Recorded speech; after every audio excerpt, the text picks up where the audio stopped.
Hello everyone, so in this video today we are talking about the books I read in August, September and October. And I just want to start by saying, honestly, I think with these book videos in general, I feel like I'd either have to write a script and follow that with what I want to say, or if I try and come up with stuff at the top of my head, it really just doesn't come across very well, and I find it very hard to try and explain books and go into detail and do it in a, I guess, kind of professional or critic way as well. I just cannot really get into that mindset. I'm very much like, I really like a book or I don't like a book, and if I try and explain books, depending on what part of, especially if it's a series, and if I'm in the middle of a series, I can't always give you much detail about those books because it would spoil things for you, and I don't want to do that because I know there's a lot of people that still haven't read series that I've read, even though they could be extremely popular. You just don't know. Someone could click on this video and have no idea what half of these books are, and that's completely fine. I'm just not a critic. Like, I just don't know how to critique books in like an intellectual way, and my thought process is kind of simple when it comes to reading. I want to read because I want to have a bit of escapism and I want to enjoy the story. I want to enjoy what I'm reading and try different genres, but I can't always put into words how a book made me feel or what happened in a book, and I've definitely found that the last 2 years. I read like almost 60 books each year, and this year I think I've read not quite, roughly 45 maybe. And if you asked me to tell you about any of the books I read last year, I could probably only tell you about 2 or 3 in detail, and it's really bad. Like, I think because I'm consuming so much, it's so hard to remember every book I read and how to kind of critique it in a way that, might come across as interesting or make you want to read it. It's just really hard. So I'm going to just try and just tell you what I thought. Here we go. We'll just have a chill video and I'll talk about the books I read and we'll see how we go from there. But yeah, we'll go from there. Okay, to start off with, I'm not sure if I mentioned this in my last kind of reading wrap up video, but I finished Fearless probably like the first few days of August. Just for this to be her first book series ever in general is still amazing. It's still a very good accomplishment. It's still crazy that she's got such a big publishing company that's published her books, and she's been working on these since she was very young. Like, it's still such an achievement, and obviously her books are just going to get better and better as they go on. But yeah, honestly, it was so good. You get multiple POVs. It's just kind of wrapping everything up that happened in the first 2 books and the novellas and stuff. So I would highly recommend this series if you do love fantasy and that kind of enemies to lovers trope. It's very good, and it's like, girl survives in the slums and she kind of has some things happen to her and it changed her life completely. So yeah, I think it's like definitely Hunger Games inspired too, and I've heard Red Queen inspired too, so I've only just started reading the Hunger Games, so I can kind of see that aspect in it, but it's still very good. I would highly recommend. Then next I read Heir of Fire by Sarah J Maas. This definitely took a turn after the first 3 books because I read Throne of Glass, Crown of Midnight and The Assassin's Blade, and then I read this one. And honestly, what I've noticed with this series is it'll start off with one story line, and next minute you're like, by the time you get to the 4th or 5th book, it's a completely different storyline, but it works, and she did very well with this. I really liked it. I like the new characters that we get introduced to in this book, and we get the multiple POVs as usual, and you're just learning so much more about this world, and it just leaves you on the edge of your seat. Honestly, I loved it. I can't tell you much because if you haven't read this book, it will give you spoilers. So after that I read Queen of Shadows. honestly really love this book. I can see why this is the most popular book in the series, because I ate it up and I loved it. You get multiple POVs again and you just keep going through the story. Like, you just keep pushing through. There's so much that happens, and just the twists and the turns and all the just reveals in this book are absolutely crazy. I feel like for the last 200 to 100 pages you just got hit left, right and centre with all these reveals, and it was so good. I honestly loved it. I love the Throne of Glass series. I will always recommend that now that I've officially finished it.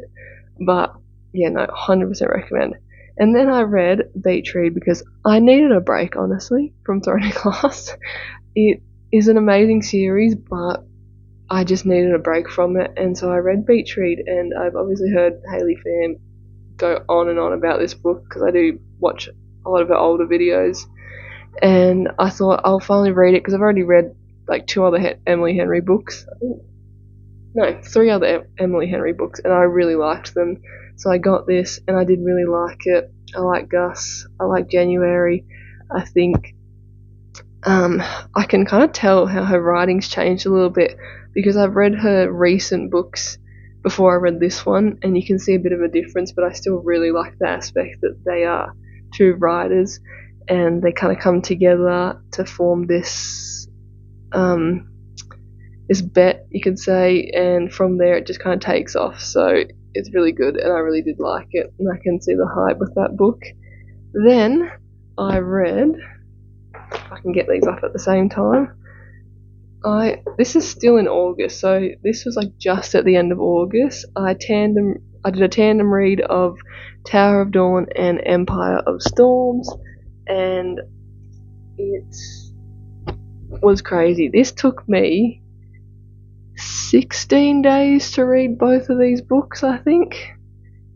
It actually went a lot quicker, and I'm so glad I did the tandem read because I really loved everything in Empire of Storms. There wasn't really a dull moment, but I also really liked Tower of Dawn, actually, and it took a turn that I didn't really expect it would, and it is a lot slower, but it kind of makes sense why this one is slower, but you're getting a whole other part of the world too, so I can tell why Sarah J. Maas wrote these 2 books, and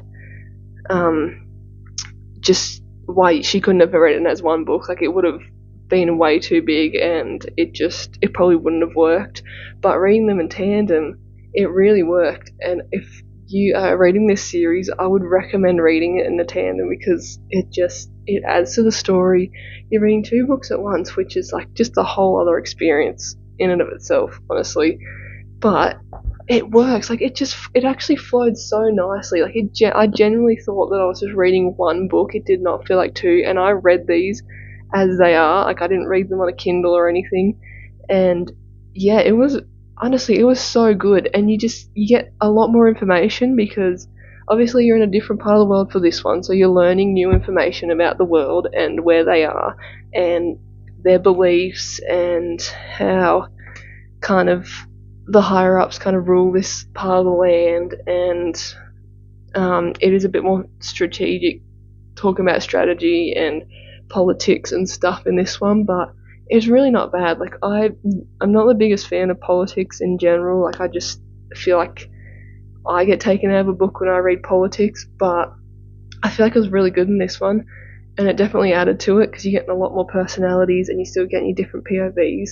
Whereas in this one, you're getting a lot more action and a lot more kind of build up for the last book, and then you just get the craziest plot reveals and twists at the end of both of these, which blew my mind. And I instantly, as soon as I finished these, I was like, I have to read the next book. So in September, I basically finished these like the first week or 2, and then I couldn't wait. I had to jump straight into Kingdom of Ash, so that's what I did. I jumped straight into Kingdom of Ash, and this one, it was a bit slower. I read it on my Kindle because it's almost 1,000 pages, and there was a lot of scenes where it was a bit of fighting, but it did seem a little bit continuous in a way. It was just kind of like, okay, we'd change POVs and then we'd be back to a different POV, and it's like, okay, they're still kind of in the same situation they were a couple chapters ago, and then you'd keep going, and you'd be with a different character, and then you'd come back to these other characters, and you're like, okay, you're still in a similar situation to what you were those few chapters ago. So it was a bit continuous in some parts, but honestly, it was crazy. And also the love interest in Empire of Storm and Tower of Dawn was kind of crazy. I did kind of spoil it for myself a little bit by accident. Obviously, I don't go in and spoil these things for fun or, because I want to. It's always an accident that when this happens. But yeah, these two people that I guess are love interests, I did not expect. That kind of blew my mind, but it just works so well, and I loved it.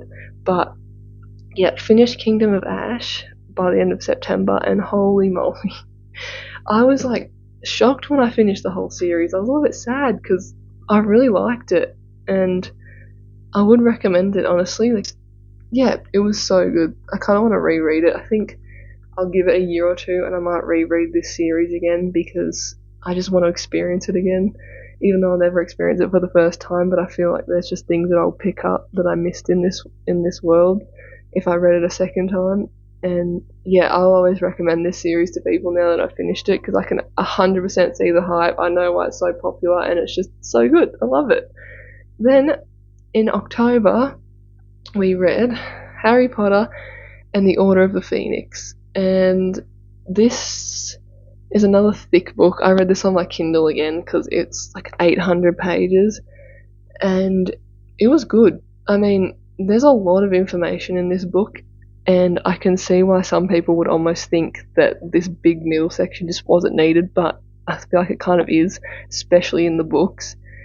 And I feel like it's definitely going to set up for the last two, and you get a lot more information than you kind of do in the movies, so I think I can see why it might take people out of it a little bit more. But I loved it. Like, I'll always love the Harry Potter books. This is definitely a comfort read to a point. Like, it's just so nostalgic, and so it just takes you back into that magical world, like with witches and wizards and dragons and good and evil, and just like all this. That's just crazy. Like, it's so good. I just love this series. Like, it's always gonna be so good to me. And just, you know what, separating the author from this, I will always love this series. I've heard so much about the author, and I've talked about Harry Potter so many times on my channel, but I've never talked about the author, and I just think it can stay that way. We do not need to talk about her. It's really just about the story. Like, yes, the way she wrote these books was so good, and I just love it, and it sucks you in, and it just is it's just a magical experience reading Harry Potter. If you love the genre and you love the movies and you just love this series in general, like, it's going to be so good. But yeah, there's things that I just don't agree with, and I'm just not going to talk about it because it's not worth it. But I will always love Harry Potter, and I would recommend it. Like, if you want to read this and you haven't, or you've watched the movies but you don't want to read the books, or there's just, there's some reason why you just are on the fence about it, I would recommend them 100%. But yeah, just talking about the books, that's it. We love the books, and I love the cover of these books. They're stunning. Just brings out the artist in me. And then, last but not least, in October, I read The Hunger Games by Suzanne Collins. So good. It's so good. I read this in 3 days. I ate it up. It was amazing. And I cannot wait to read the next few books. I'm so keen, and I really want to watch the last movie, Mockingjay Part 2, because I haven't seen that yet, so don't come for me. Don't do it. Okay, not worth it. But yes, this is amazing. I'm keen. I found this trilogy at an op shop for $10 in the box set, and I was like, yes, I'm getting it. This is my sign to get it, to read it. And I watched was it Ian's video that's with Ashlyn, I think. So Ashlyn and Ian, the husband and wife duo that do book videos on YouTube. I watched his video on this, and he was kind of asking the question, are these a modern classic? And so far I feel like I would agree with what he said in the video, that they are. But honestly, it's just so good. Like, it really is just that kind of dystopian, you've got to fight to survive kind of situation, and it's just for its time, it was so good. I don't know why I never read these when I was younger. I read Divergent, I read things like that, but I just never read this. I think because I watched the movie, I was like, I don't really need to read the books. So that was stupid, because this is amazing and I love it. And I'm so keen to read the next 2 books, which are staring at me over there. So I will be reading those as soon as possible. And then I was contemplating whether I should add this into the video or not, because it is the 2nd of November while I'm filming this, and I only have maybe 90 pages, not even, left of this book. So I think I might just add it. It is The Dragon Reborn, the 3rd book in the Wheel of Time series. I am so close to finishing. Most of this at the back is all like an index and just kind of how you pronounce words, and just kind of a like a glossary, I guess you could say, of it kind of just explains everything, and like the magic systems and different people and what they are and what things mean. Just, yeah, everything. Like, you might get confused, you just flip to the back of the book and you can read what that thing is, because this is a 14 book series and I'm on the 3rd book. It took me so long to get through the first 200 pages. It felt very slow, and then as soon as it got to like 200 pages, it picked up instantly. And I think 3 days in a row, I read 100 pages each day. So I almost read 300 pages across 3 days. And it was crazy. Like, this book is picking up so much. And I was so on the fence about continuing the series. I just did not know. I was like, this book's taking me forever. I can't get into it. I feel very confused, and I'm forgetting so much because there's such a big gap between books. I just really don't know if I can keep this up for them. But then, like I said, as soon as I passed that 200 page mark, it flew by, and I was picking up everything, and I was shocked, I was laughing, I was having a really good time with this book. So I'm still slightly on the fence, but I really think I'm going to keep going with it. I really just want to give a few more books a go and just see, because I think after this book it is supposed to pick up at least until book 7, maybe. I think between 7 and 11 it slows down, but I could be wrong. I think I read somewhere that some of the books slow down a bit, but I think after this book it's going to pick up. And now that I've finished this one, or almost finished it, I can watch the series on Prime, which isn't going to continue, unfortunately, but I kind of want to watch the TV show now, and I did get advised to read the first 3 books before I watch the series, because I think that those first few seasons are just about the first 3 books anyway, so I don't want to spoil anything. And yeah, I'm keen if I do end up watching it, but we'll see what happens. So that is every book I've read across 3 months, August, September and October. And yeah, I hope this was alright. I really just am going into these videos now not expecting to be the world's best critic, because obviously I never will be. I could never, like, honestly, these videos are so mediocre, just stuff like that. I just don't know, I can't do it. It's just not me. I'm just like, I like this or I don't like this, and that's it. So that's how we're probably going to leave it. But yeah, that was everything, and I will see you guys when I see you. Bye.